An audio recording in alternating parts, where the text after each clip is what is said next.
True Crime or Urban Legend, hosted by Leo. Last week we told you a story, a gripping, terrifying tale, and we left you to wonder, was it fact or fiction? Well, dear listener, we're here to tell you it was fiction. Based on true events, yes, but fiction nonetheless. Now let's move forward. Welcome to episode 2, and trust me when I say this one will make you question everything.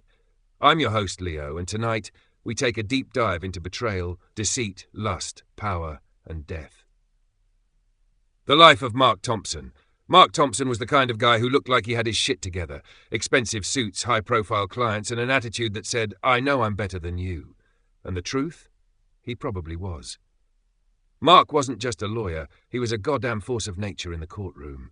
You needed a racketeering charge to disappear? Call Mark. Got caught laundering a few million? Mark had you. On trial for murder? Mark would make the jury doubt if the victim even existed.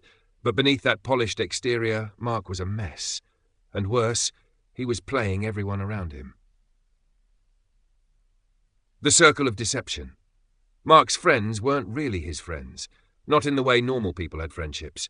His girlfriend, Esther, beautiful, confident, pregnant with his child, was supposed to be the love of his life. But Mark was fucking around. And not just with some random woman. With Chanel. Oh, but it gets better. Esther? Yeah, she was cheating too. With Trayvon. Judge Trayvon fucking Powell, the Superior Court Judge of Manhattan. What the fuck? The man who handed down convictions was balls deep in the girlfriend of the man defending the criminals. That's some soap opera level shit. And let's not forget Naomi. Sweet, kind, I'll take care of you, Naomi. She was a nurse, but more than that, she was the observer. She saw shit before anyone else did. She noticed when people started acting weird, when things stopped adding up. And then there was Rupert. You know the type. Friendly, always hanging around, laughing at the jokes. But Rupert had a dark-ass past, one even Mark couldn't joke about. But Chanel? Oh, that bitch was a walking question mark. Nobody knew how Chanel had money. Nobody knew what she did. She just showed up, dripping in designer shit. Pushing a custom BMW that cost more than most people's houses, and acting like she had nothing but time. Chanel, where do you work? Oh, here and there. What does that mean? Why are you asking so many questions, bitch? Chanel was the type of woman who could make you doubt your own reality. She was well-liked, charismatic, but too perfect. Mark should have known better. Because Chanel? She was fucking Esther. And she was fucking Mark. And she didn't give a single fuck.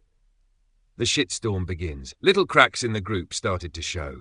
First, it was small things, someone getting weirdly territorial over where to sit at dinner, passive-aggressive birthday gifts, a tense silence when certain names were mentioned. Then the fight started. Esther caught Mark lying about where he was.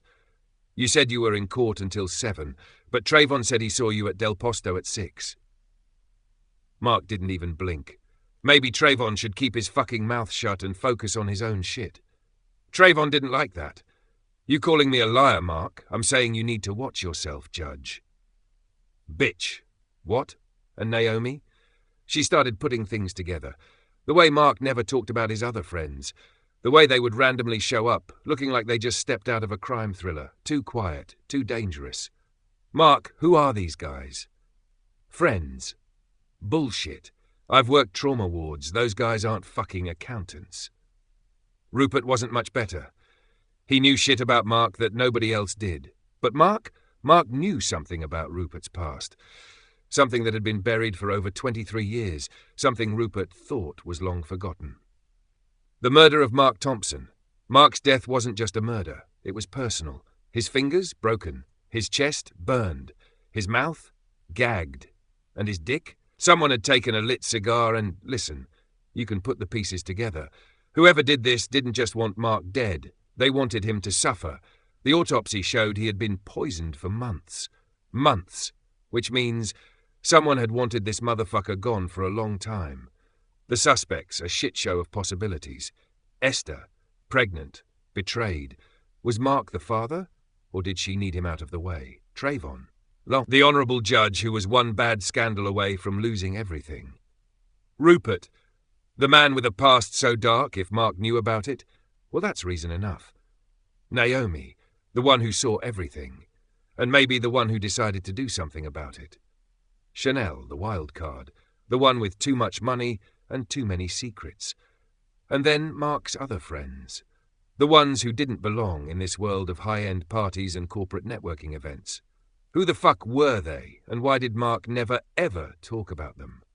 The unanswered questions. Mark was a man who knew too much about too many people. So who killed him? Was it Esther, the scorned lover? Trayvon, the judge with a double life? Rupert, the friend with a terrifying past? Naomi, the one who saw too much? Chanel, the walking enigma? Or was it the people Mark never should have trusted? The ones who showed up unannounced, with their dead-eyed stares and quiet conversations. Mark's death wasn't just a warning. It was a message. Someone had been waiting. Someone had planned this. And Mark never saw it coming. Fact or fiction? Now, dear listener, what do you think? Fact or fiction? True crime or an urban legend? Only you can decide. Leave your comments below. We want to hear from you. This has been your host, Leo, and I'll see you next week.